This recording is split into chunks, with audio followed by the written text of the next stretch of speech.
ईद मिलन पाई मु समस्त को बहुत बहुत अभिनंदन जनाऊँगी मुबारक करुच्ची एवं आम समस्त जो लक्ष्य कि लोक मान अधिक रु अधिक सेवा जोगे देवाई आमर जो समस्त लक्ष्य पंचायत गाँव उन्नति करने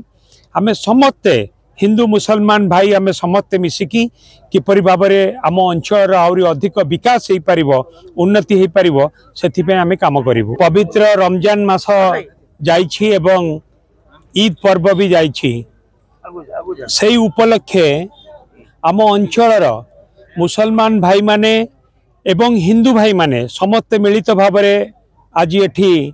फोगोल पंचायत जगन्नाथपुर ठारे ईद पर्व ईद मिलन पर्व पालन करिसेंती। ईद मिलन पाई मु समस्त को बहुत बहुत अभिनंदन जनाऊँगी मुबारक करुच्ची एवं आम समस्त जो लक्ष्य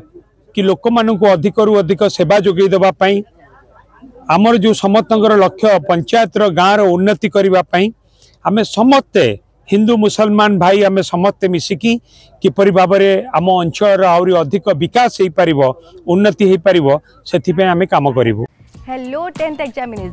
आपण मैंने एमती एक स्कूल खोजुंट कि जो इंटीग्रेटेड कोचिंग पाई परिबे तेबे टीएससी गुरुकुल जोग दियंतु जा एकेडमिक लर्निंग पार्टनर फिजिक्स वाला सहित अनुमोदित। कॉल 9438782020।